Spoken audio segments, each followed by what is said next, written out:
हुनुहुन्छ। आज पनि यसरी हजुरको बिचमा एउटा भिडियो मार्फत उपस्थित हुन सकेँ, त्यसले गर्दा हजुरलाई मेरो तर्फबाट धेरै धेरै धन्यवाद साथै जय मसीह भन्न चाहन्छु।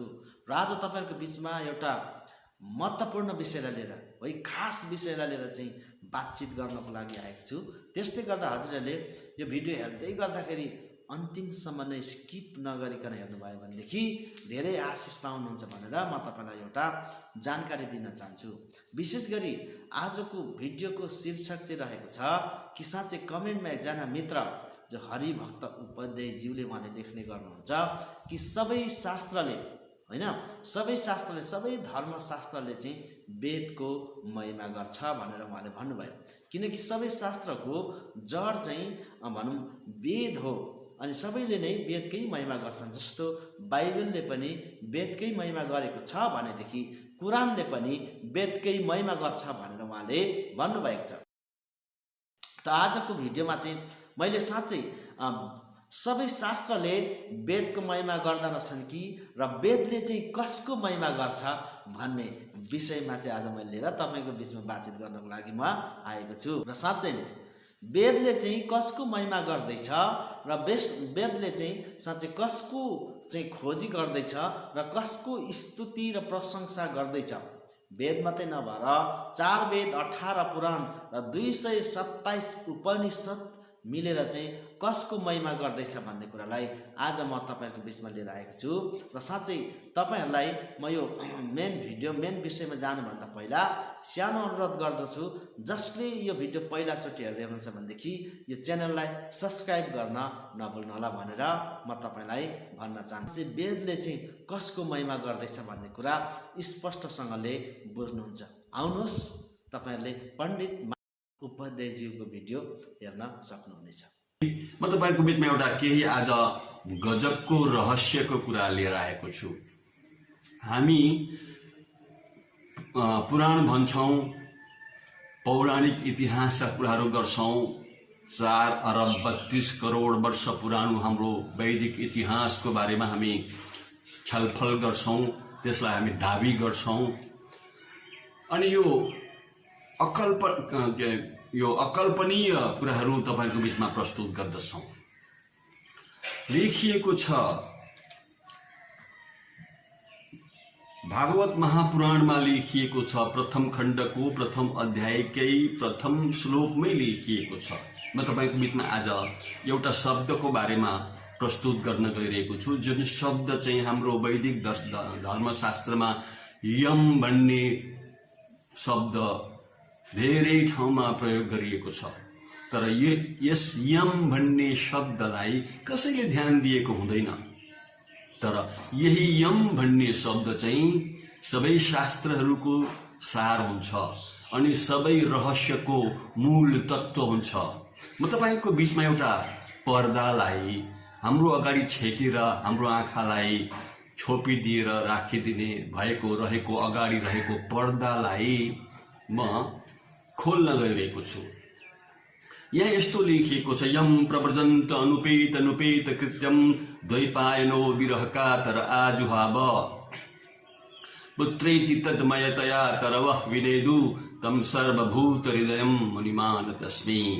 यो विद्वज्जनहरू हजुरको लागि स्पष्ट भइसकेको छ।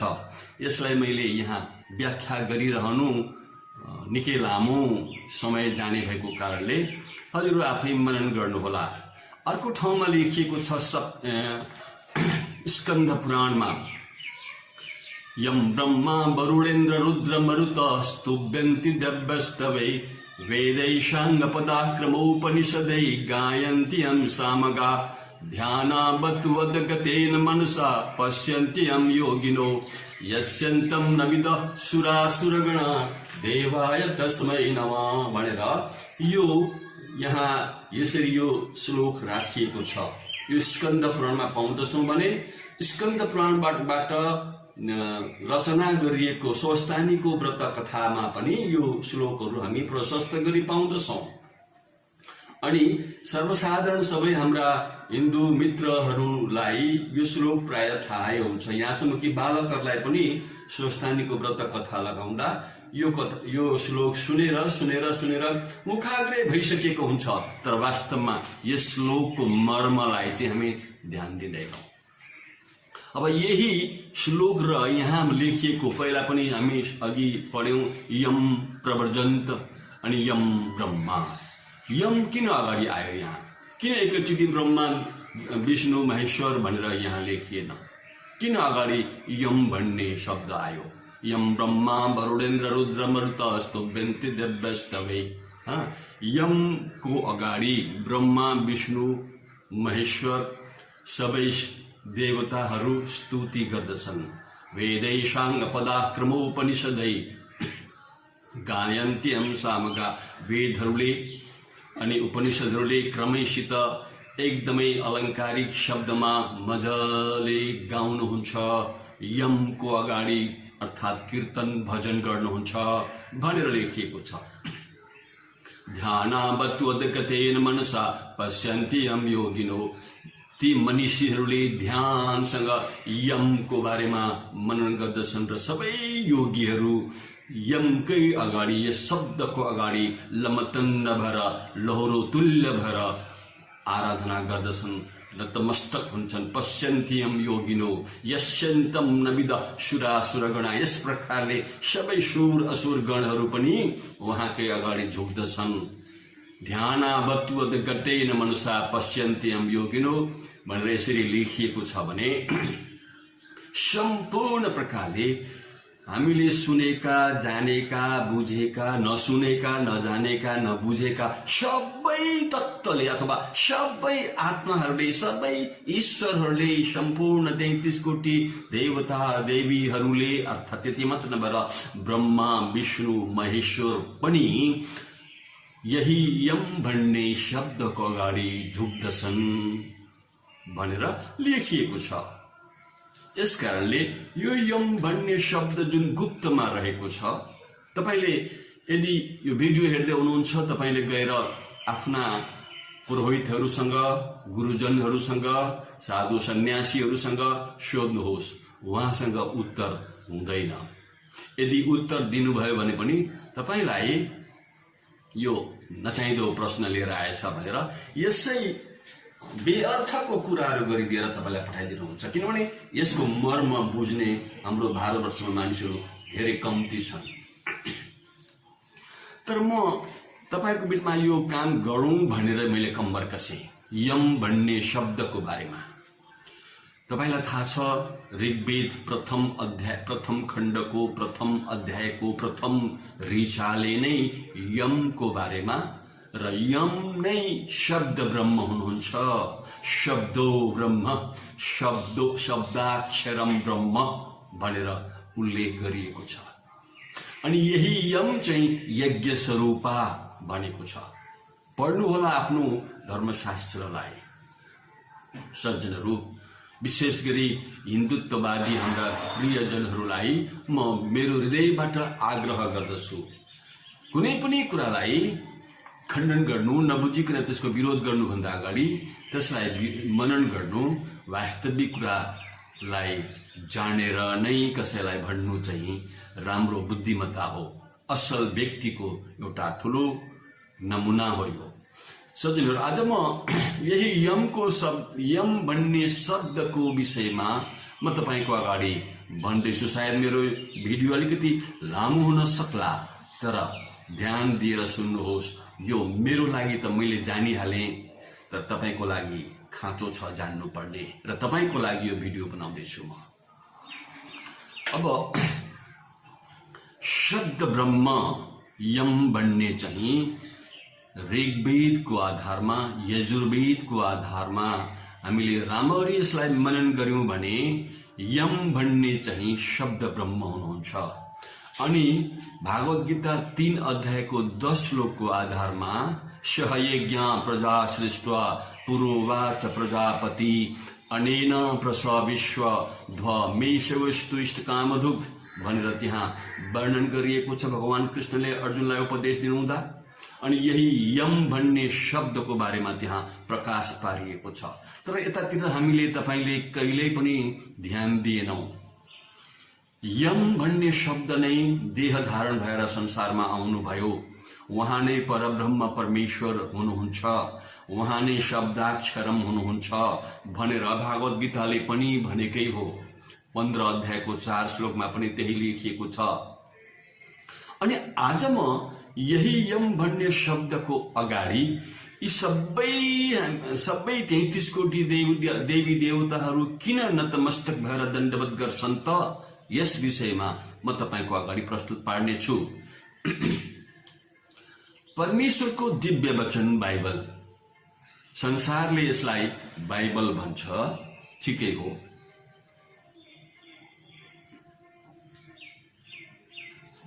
संसारले यस पुस्तकलाई बाइबल भन्छ, यो पवित्र शास्त्र भनेर लेखिएको छ। अनि यो बाइबल सारा संसारका मानिसहरूले, प्राय संसारका 3/3 मानिसहरूले यो बाइबल पढ्छन्, मनन गर्छन्।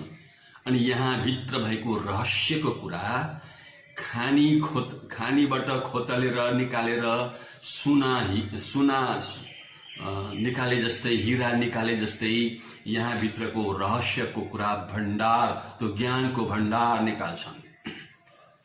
त्यसै गरी मैले पनि यस पवित्र शास्त्र बाइबललाई मनन गरे अनि यहाँ भित्रको रहस्यलाई मैले खोतलेर निकाले र यही यम भन्ने शब्द ब्रह्मको बारेमा म तपाईलाई भन्दैछु आज।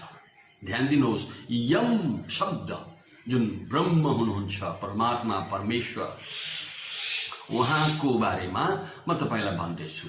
तपाईले सुन्दा अनौठो लाग्ला, छक्कै पर्नुहुन्छ होला यो नचाहिँदो कुरा के भन्दैछ भनेर, अनि मनमा थुप्रै प्रश्न पनि जागिसकेको होला। सुन्नुहोस्, तपाईलाई यदि यस विषयमा जान्न मन लाग्यो अथवा यसलाई तपाईले मलाई कमेन्ट गर्न, नेगेटिभ पोजिटिभ जसरी भए पनि तपाईले कमेन्ट गर्न सक्नुहुन्छ। मलाई कमेन्ट बक्समा जानुहोस्, कमेन्ट गर्नुहोस्।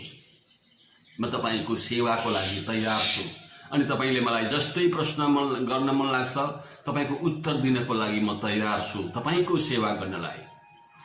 तपाईले मान्नुभएको विश्वासमा आघात पुर्याउनलाई होइन, तपाईको सेवा गर्नलाई म पण्डित माधव उपाध्याय तयार छु। आज म यही बाइबल, परमेश्वरको दिव्य वचन, पवित्र शास्त्र बाइबल, भजन संग्रह 148 अध्यायलाई पढ्नेछु। अनि यहाँ भित्रको मर्मलाई म तपाईलाई बताउने छु र यम भन्ने शब्दको परिभाषा तपाईलाई गर्नेछु। परमेश्वरको सार्वभौम सत्ता के हो जान्नुपर्ने हुन्छ। परमेश्वरको सार्वभौम सत्ता के हो तथा उहाँको सम्प्रभुताको बारेमा म तपाईलाई प्रकाश पार्दैछु है। परमेश्वर सबै ब्रह्माण्डहरूको स्वामी र सृजनहार हुनुहुन्छ। तपाईले यसलाई मनले तपाईलाई सायद नपचाइरहेको होला, यो बाइबलको परमेश्वरको भनेर, तर बाइबलले मात्रै साँचो परमेश्वरको बारेमा भन्दछ। बाइबलले काल्पनिक कुरा ठ्याक्कै भन्दैन, बाइबलले मनगढन्ते कुरा ठ्याक्कै जान्दैन, बाइबलले धर्मशास्त्रको विषयमा केही पनि उसलाई थाहा छैन। बाइबल जीवित परमेश्वरको वचन हो। बाइबललाई धर्मशास्त्रसँग केही सरोकार छैन। बाइबललाई मानिसको प्राण र आत्मा र जीवनसँग सरोकार गर्छ र मानिसको आत्मा प्राण शरीर भएको मानिसलाई बचाउन र सही मार्गमा त्यो दिव्य ज्योति दिएर परमेश्वरको राज्य परमधाममा लानको लागि बाइबल एउटा सठिक सही मार्ग हो। यसै कारणले प्रभु यीशु ख्रीष्टले भन्नुभएको छ, बाटो सत्य र जीवन मनै हो। अब सूर्य र चन्द्रमाले उहाँको स्तुति गर्छन्। यम भन्ने शब्द ब्रह्मको सूर्य र चन्द्रमाले पनि स्तुति गर्दछन्। ती सबै अगण्य ज्योतिर्मय ताराहरूले उहाँकै स्तुति गर्दछन्। गनी नसक्नु आज वैज्ञानिकहरू अलपत्र पर बसिरहेका छन्, यो के हो भनेर। वैज्ञानिकमा एउटा सानो अणु अलिकति, त्यो तोरीको दाना त के, तोरीको दानालाई काटेर 1000 टुक्रा बनाउँदा कति हुन्छ, त्यति ज्ञान पाएर पनि वैज्ञानिकहरूले धेरै ठुलो कुराहरू अनुसन्धान गरेर निकालिसकेका छन्। तर परमेश्वरको दिव्य वचन बाइबल यस्तो ज्ञानको भण्डार हो, परमेश्वरको सम्पूर्ण अस्तित्वलाई जुन कुरो हाम्रा प्राचीन महर्षिहरू, ऋषि महर्षि, तत्त्वदर्शी, तत्त्वज्ञानीहरूले जान्न सकेनन्, त्यो कुरो बाइबलले स्पष्ट पारिदिन्छ। बाइबल एउटा दिव्य ऐना हो, याद गर्नुहोला। अब आकाशहरूको पनि, आकाश र त्यहाँ भएका पानीहरूले, अब यस विषयमा सायद वैज्ञानिकहरूलाई आकाशहरूको पनि, आकाश र आकाशमाथि भएका पानीहरूको विषयमा बुझ्न गाह्रो पर्छ। हो, ब्रह्माण्ड एउटै मात्रै छैन, अनगणित ब्रह्माण्डहरू छन्। अनगणित ब्रह्माण्डहरूलाई सृजना गर्नुहुने परमेश्वर हुनुहुन्छ। यो अचानक कतैबाट हुन आएको कुरा होइन। यो महान अस्तित्वलाई, परमेश्वरको अस्तित्वलाई जान्नको लागि परमेश्वरले कसरी ब्रह्माण्डलाई सृजना गर्नुभयो त्यो कुरो जान्नको लागि तपाईले र मैले बाइबल पढ्नै पर्छ। बाइबल विज्ञानको खानी हो सज्जन। अनि यी सबै पृथ्वीमाथिका तत्त्वलाई उहाँले अस्तित्वमा ल्याउनु भयो। पृथ्वीमाथि, पृथ्वी मनी अथवा समुद्रभित्र भएका र पृथ्वीमा भएका सम्पूर्ण कुराहरूलाई परमेश्वरले नै अस्तित्वमा ल्याउनु भयो। उहाँले यी सबै कुराहरू भइजा भनेर मुखबाट निकाल्नु भएको शब्दबाट सबै कुराहरू भएका छन्। यसकारणले परमेश्वर शब्द ब्रह्म भनेर भनेको छ।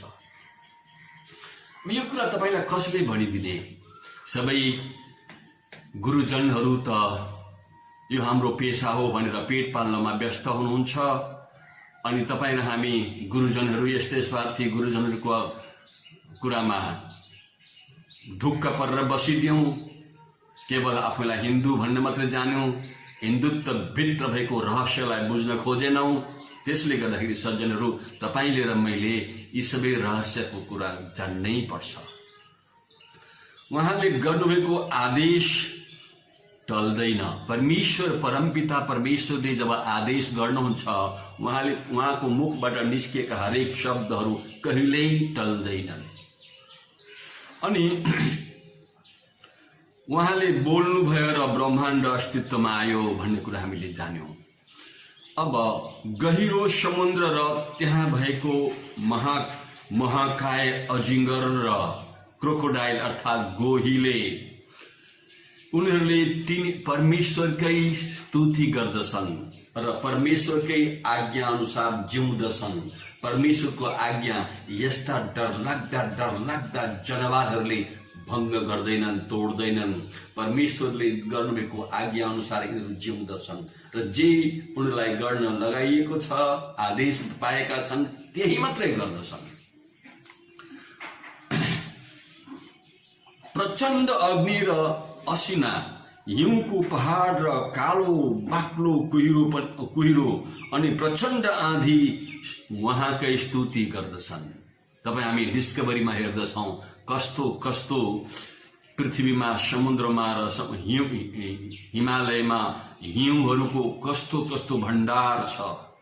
तपाईले जान्नु भएको छ, बुझ्नु भएको छ। यो सबै कसरी हुन आयो? अनि यो सबै बनाउने, यसलाई हुनको लागि आदेश दिने को हो? तपाईँ र हाम्रो ज्ञान सीमित छ। सीमित ज्ञानमा ठुल्ठुला कुरा गर्न खोज्छौँ हामीहरू, तर परमेश्वरको अस्तित्वलाई नबुझिकन यी सबै कुराहरू बुझ्न सक्दैनौँ सज्जनहरू। हो, घर पालुवा र जंगली सबै जन्तुहरूले परमेश्वरको आज्ञा पालन गर्दछन्। यहाँसम्म कि तपाईले र मैले घरमा पालेर माया गरेर राखेको कुकुरले पनि परमेश्वरको आज्ञा अनुसार मात्रै सबै कामहरू गर्दछ। परमेश्वरको आज्ञा बिना उसले कहिल्यै पनि तोड्दैन। मालिकको आज्ञा, परमेश्वरको आज्ञा अनि प्राकृतिक एउटा वातावरणलाई उसले भङ्ग गर्दैन। तर मानिस हो यस्तो परमेश्वरको अस्तित्व बारेमा जान्नै चाहँदैन। आफूले जे जानेको छ त्यही कुरामा घमण्ड गर्छ अनि जानिहाल्यो भने पनि मान्नै चाहँदैन। यसै कारणले यूहन्नाको सुसमाचार 5 अध्यायको 39 र 40 पदमा लेखिएको छ, तिमीहरूको शास्त्रमा मेरो विषयमा लेखिएको छ, जान्दछौ त्यो कुराहरू, तर तिमीहरू म कहाँ आउन चाहिँ, मलाई मान्न चाहिँ, मलाई व्यक्तिगत उद्धारकर्ताको रूपमा विश्वास गर्न चाहिँ मान्दैनौ, चाहँदैनौ। प्रभु यीशु ख्रीष्टले भन्नुभएको छ। पढ्नु होला यूहन्ना सुसमाचार 5 अध्यायको 39 र 40 मा। अब अलगा अलगा टाकुराहरू र पर्वतहरूले परमेश्वरकै स्तुति गर्दछन्। पृथ्वीका सबै प्रसिद्ध राजाहरू र सबै शासकहरू, पृथ्वीका सबै न्यायाधीशहरू र सबै मानिसहरू परमेश्वरकै अधीनमा छन् र उहाँकै नियन्त्रणभित्र उहाँले दिनुभएको अनुमति अनुसार काम गर्दछन्। परमेश्वरले राजाहरू नियुक्त गर्नुहुन्छ र ठुलो पद दिएर उहाँले माथिल्लो तहमा राख्नुहुन्छ, ठुलो अधिकार दिनुहुन्छ। उहाँले नै मानिसहरूलाई अधिकार दिएर उठाउनुहुन्छ भने, उहाँले इच्छा गर्नुभयो भने ठुलो पदमा बसेकालाई गिराएर पछार्न पनि सक्नुहुन्छ। सज्जनहरू हो, यस्ता कुराहरू छन्। अनि यो भजन सङ्ग्रह 148 अध्यायबाट म पढ्दैछु। पृथ्वीका कवि र महाकविहरू र उहाँकै स्तुति गर्दछन्। ज्ञानीहरू, ठुला ठुला शास्त्रविदहरू, विद्वान कहलाइएका महापुरुषहरू परमेश्वरकै स्तुति गर्दछन् उहाँकै अधीनमा बसेर। सूर्यमुनिदेखि भुसुनासम्म प्रभु येशू ख्रीष्ट हुनुहुन्छ सबैको हृदयमा टम्म। सज्जनहरू हो, यी सबै कुराहरू हामीलाई अगाडिबाटै महाकविहरूले प्रकाश पार्न खोजे, केही कुरो पाएको कुराहरू प्रकाश पार्न खोजे। तर तपाईँ र हाम्रो अधिकार छ, यो जन्मसिद्ध अधिकार छ परमेश्वरको अस्तित्वको बारेमा अनि ज्ञान र ज्ञानको भण्डार खोजी गर्ने बारेमा हामीलाई जान्ने यो अधिकार छ। अनि यी सबै कुरोहरू प्राप्त गर्नको लागि तपाईलाई परमेश्वरको दिव्य वचन बाइबल पढ्न खाँचो छ। यो बाइबल क्रिस्चियनको धर्मशास्त्र होइन। सारा संसारका प्राय सबै मानिसहरूले आफ्नो आफ्नै भाषामा पढ्छन् र परमेश्वरको अगम्य त्यो अस्तित्वको ज्ञान पाउँदछन्। सज्जनहरू, तपाईँ ज्ञानी हुन चाहनुहुन्छ, बुद्धिमानी बन्न चाहनुहुन्छ र परमेश्वरको त्यो थियोलोजीको बारेमा जान्न चाहनुहुन्छ भने परमेश्वरको दिव्य वचन बाइबललाई पढ्नुहोस्। क्रिस्चियन हुनुहोस् भन्दिनँ म तपाईलाई, तपाईको इच्छामा छ, तर बाइबल पढ्नुहोस्। यो तपाईकै फाइदाको लागि र तपाईको भावी सन्तानको लागि ठुलो ज्ञानको स्रोत हुनेछ। परमेश्वरले तपाईलाई आजको यो भिडियोमा धेरै आशिष दिएका हुन्। मैले तपाईको बीचमा यो प्रस्तुत गरेको छु। अझै धेरै कुराहरू छन् यहाँ जान्नु पर्ने र बुझ्नु पर्ने कुराहरू। तपाईले यो भिडियोलाई मन पराउनु भयो र साथीहरूलाई शेयर गर्नुभयो अनि यो मेरो च्यानललाई तपाईले सब्स्क्राइब गर्नुभयो भने निरन्तर यस्ता भिडियोहरू तपाईले पाइरहनु हुनेछ र ठुलो ज्ञानको भण्डार भित्र म तपाईलाई चुर्लुम्मै डुबाउने वाला छु। परमेश्वरले तपाईलाई आजको भिडियोबाट धेरै आशिष दिएका हुन्। येशू नाममा शान्ति, तपाईको जीवनमा परमेश्वरको सुरक्षा, उहाँको अनुग्रह निरन्तर रहोस्।